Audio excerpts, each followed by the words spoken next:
Assalamualaikum warahmatullahi wabarakatuh. Semoga Ananda semua dalam keadaan yang sehat ya, sehat walafiat. Baik, pada sesi pertemuan kali ini adalah pertemuan yang terakhir ya. Pertemuan terakhir di mata kuliah ilmu komunikasi. Jadi sambil kita mengakhiri PBM pada mata kuliah ini, ada baiknya kita review dulu ya, sambil kita bahas.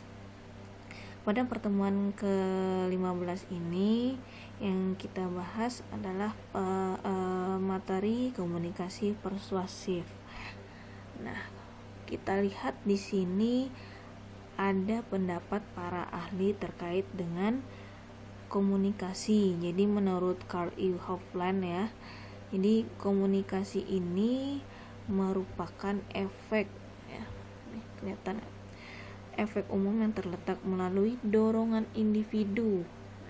Jadi siapa individu yang mendorong? Itu adalah si komunikatornya. Kemudian si komunikator berpikir mengenai pendapatnya dan disampaikan kepada komunikannya ya. Nah, jadi apa yang ia pikirkan itu dia informasikan kepada si komunikan yang merupakan pesan ya namanya. Jadi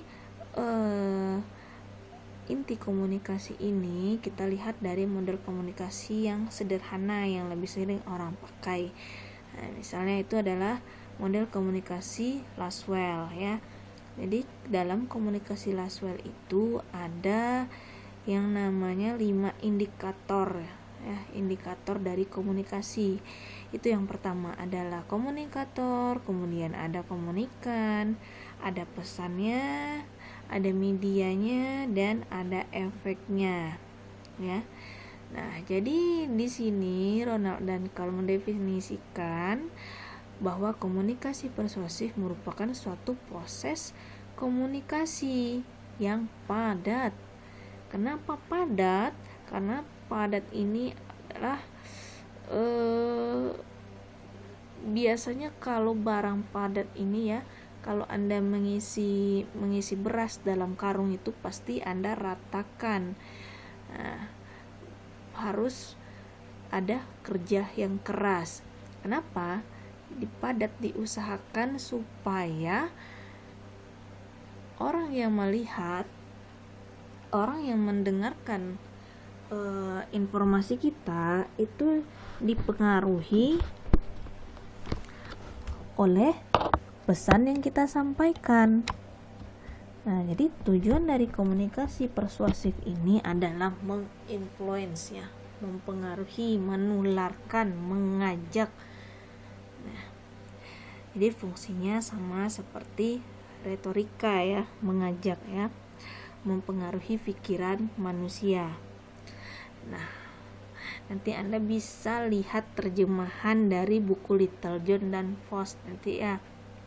Kalau kajian deskripsi Anda adalah kajian komunikasi, salah satunya bisa Anda khususkan ke komunikasi pembangunan atau pemberdayaan masyarakat. Nah, jadi dibutuhkan komunikasi yang persuasif. Nah, kemudian DeVito menjelaskan bahwa komunikasi persuasif adalah suatu teknik yang dapat mempengaruhi pikiran manusia. Nah, jadi dimanfaatkan data dan fakta. Jadi supaya orang percaya ya, sama seperti iklan. Supaya orang percaya iklan shampoo ya. Jadi supaya orang percaya, jadi diperlihatkanlah bahwa jika Anda menggunakan shampoo, misalnya shampoo A, maka rambut Anda akan mengkilau. Jadi diperlihatkan proses dari perubahannya. Nah, itu kira-kira ya. Jadi itu adalah dasar dari komunikasi yang persuasif. Nah, jadi dapat disimpulkan bahwa komunikasi yang persuasif merupakan suatu proses yang tujuannya adalah mengubah opini, perilaku, dan sikap ya, pikiran manusia yang dipengaruhi. Karena persuasif merupakan proses, maka ketika seseorang berhasil dipengaruhi, berarti komunikasinya sudah berjalan secara efektif, sudah ada efek dari si komunikannya. Oke. Oh, dia jalan sendiri nih.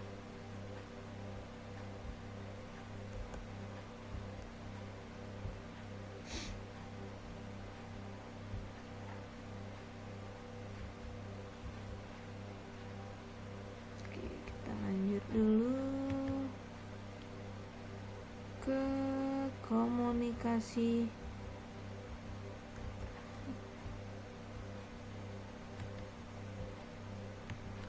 jadi itu komunikasi massa ya.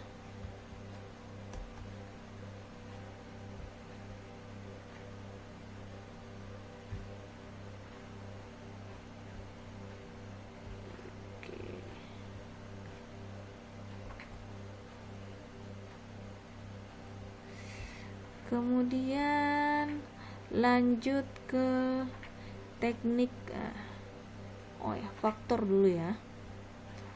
Faktor. Jadi ada yang namanya faktor dari komunikasi persuasif ya. Nah, jadi untuk melaksanakan komunikasi persuasif ya. Jadi ada yang mempengaruhi, ada beberapa faktor yang mempengaruhi. Yang pertama, kejelasan dari tujuan informasi yang disampaikan. Nah, jadi untuk mengubah sikap orang itu harus ada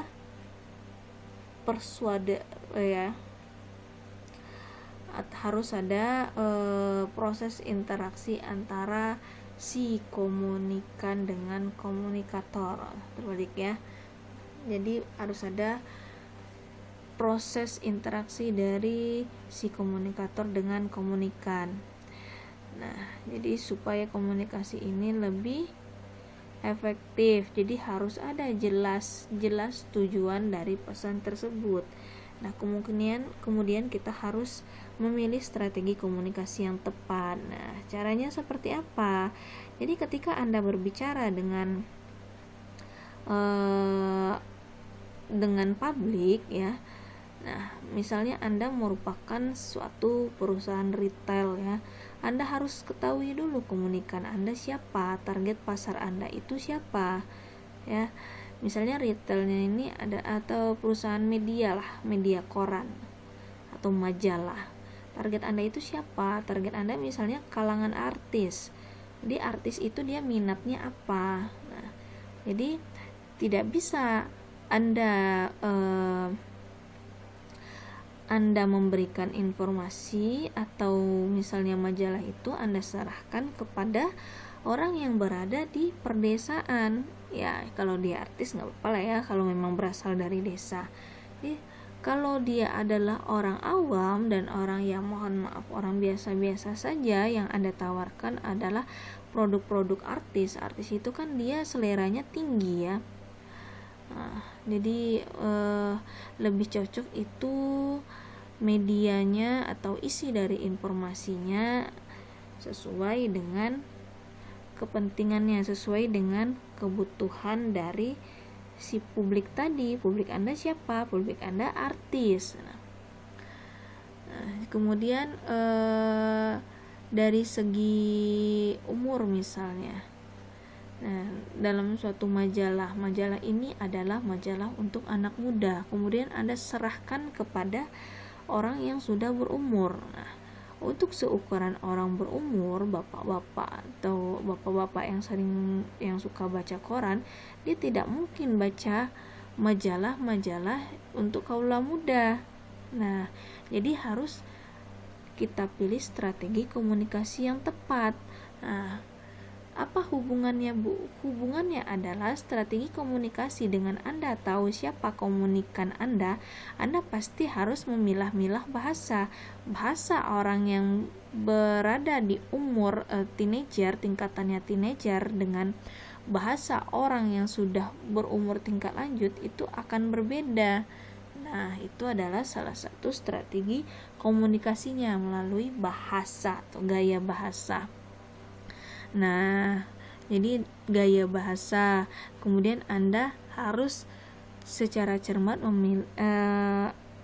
mengintai atau memperhatikan orang yang akan Anda hadapi tadi.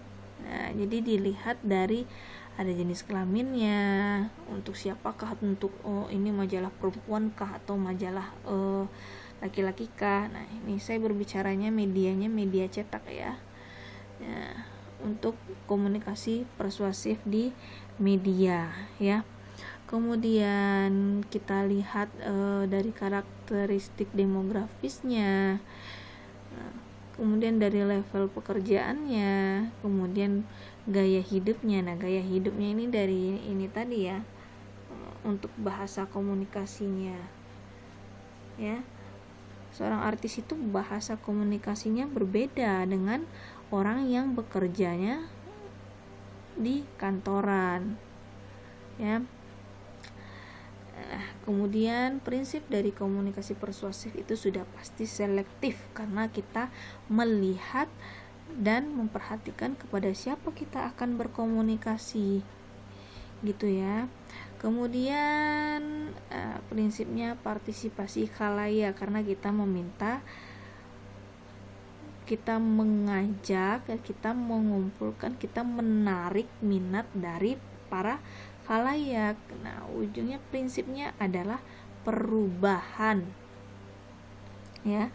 Jadi setelah itu akan ada argumen-argumen dari para khalayak atau publik dari apa pesan yang kita sampaikan. Nah, kemudian untuk teknik-tekniknya di sini ada teknik kognitif, yaitu memberikan pengetahuan atau asosiasi ya. Ini berdasarkan, kalau asosiasi Anda tahu ya, kalau Anda adalah seorang yang merupakan leader opinion nantinya ya, agen perubahan. Nah, jadi akan ada asosiasi-asosiasi. Nah, asosiasi ini kelompok-kelompok organisasi ya, yang akan menjadi mediasi dari pesan Anda dengan komunikan Anda dengan publik Anda nantinya. Nah, kemudian ada teknik integrasi, empati. Nah, empati Anda tahu ya. Jadi supaya komunikasi kita ini dapat diterima orang banyak, harus ada rasa empati. Kita bisa mengimbangi diri, kondisi dari si komunikan ini dari diri kita. Jadi kita berempati ya. Kalau misalnya Anda berbicara saat itu orang yang sedang sedih, berarti Anda berikan bahasa verbal yang lebih lembut. Nah, tidak bisa orang sedang sedih Anda ingin manja, kenapa kamu nangis? Saya mau kasih ini, Anda jangan nangis dong, nanti pesan saya nggak sampai ya. Itu kan teknik yang salah. Jadi harus ada rasa empati. Kalau misalnya Anda ingin menawarkan produk, itu produknya misalnya untuk sekolah ya, karena ada banyak sekolah-sekolah swasta di sini, sekolah IT. Jadi Anda lihat anak ibu misalnya, anak ibu ini sudah umur sekian ya, jadi yang ibu butuhkan ini pendidikannya, ibu cocok sekolah di sini. Nah, jadi itu ya, kita empati, kita lihat keadaan ibu itu. Atau untuk salah satu contoh lainnya kelas bahasa Inggris. Nah, jadi dengan adanya komunikasi awal ini Anda survei dulu ya. Nah, jadi ada empati, ini ibunya cocoknya di sini. Nah, jadi Anda melihat keadaan lingkungan sekitar. Nah, kemudian ada teknik pie of idea. Jadi kita memberikan harapan-harapan. Nah, itu entah harapannya harapan pasti atau harapan palsu, PHP ya. Nah, kemudian ada teknik fear arousing ya, atau pembangkit rasa takut. Nah, Ada juga kalau rasa takut Anda tahu. Nah, misalnya dalam keadaan COVID ini, Ibu kalau nggak pakai hand sanitizer, Ibu nggak stok ini barang, misalnya produk A ini disinfektan, nah, Ibu nanti akan terserang virus. Nah, virus ini mematikan. Nah, jadi supaya orang itu terpengaruh, supaya orang itu mau beli barang kita, misalnya produk A gitu ya. Nah, jadi dia takut misalnya takut mati, takut sakit gitu ya. Nah, itu salah satu teknik persuasinya. Kemudian ada teknik tataan. Nah, biasanya ini lebih ke agenda setting ya, atau framing ya. Nah, untuk teori lanjutannya bisa Anda cek ke beberapa literatur yang lain. Jadi ini komunikasi persuasif ini ujung-ujungnya adalah komunikasi massa. Kenapa seperti itu? Nah, karena massa ini dia jumlah dari khalayaknya tak terhingga, tidak bisa kita hitung karena dia terdiri dari berbagai dari daerah atau geografis ya. Ada orang pegunungan, ada orang pesisiran pantai, ada orang dataran rendah ya. Kemudian ada yang tua, ada yang muda, ada yang kecil, ada yang dewasa, anak-anak ya. Nah, jadi banyak komunikannya. Nah, makanya ujung-ujungnya adalah komunikasi massa. Nah, kalau komunikasi massa ujung-ujungnya medianya seperti apa, Bu?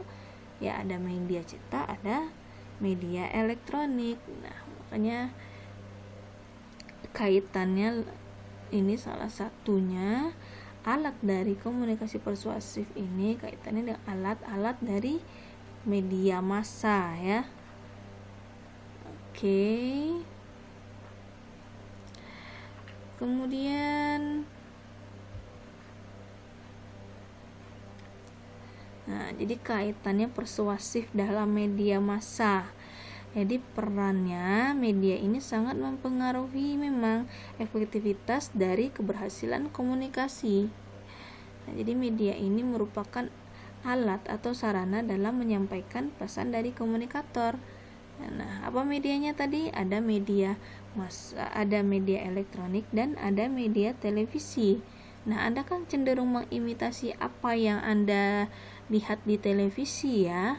Nah, jadi secara tidak langsung Anda memang sudah terpersuasif dari iklan atau dari film yang Anda lihat di media televisi. Nah, itu tidak bisa dipungkiri ya. Kemudian ya, untuk efek dari komunikasi massa nanti bisa Anda cek lagi. Kemudian ada yang namanya ujung-ujung dari persuasif, karena marwah kita adalah agama ya. Jadi kita kembalikan ke komunikasi dakwahnya. Nah, jadi tujuannya ini kita kaitkan dengan komunikasi dakwah. Jadi kita ingin mempengaruhi orang lain untuk berbuat kebaikan atau mengajarkan kepada khalayak atau publik untuk berbuat kebaikan, mengikuti arahan agama dan menyerukan hal-hal yang positif. Tujuannya adalah untuk menjauhkan diri dari perbuatan mungkar. Ya. Jadi supaya kita mendapatkan kebahagiaan di dunia maupun akhirat. Jadi perlu diberikan komunikasi yang persuasif. Kalau di dakwah caranya menyeru, memanggil atau mengajak manusia ya.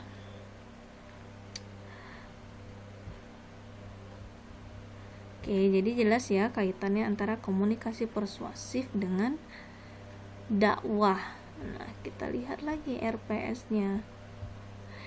Nah, jadi tujuannya di sini Anda harus memahami pengertian komunikasi persuasif ini, dan nanti akan jelas kaitannya atau hubungannya antara dakwah dan tujuan komunikasinya apa? Untuk mempersuasif, untuk menyeru, untuk mengajak khalayak atau publik dalam berbuat kebaikan. Nah, dalam komunikasi dakwah siapa saja yang menjadi si komunikatornya? Nah, Anda lihat di sini ada dai ya, yang merupakan si komunikatornya. Kemudian komunikannya ada mad'u atau mitra dakwah atau orang yang mendengarkan dakwah. Nah, kemudian pesannya apa? Pesannya adalah materi dakwah. Wasilahnya medianya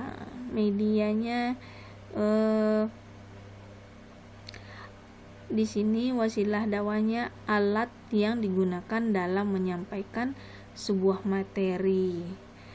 Nah, apa yang disebut wasilahnya adalah indera manusia.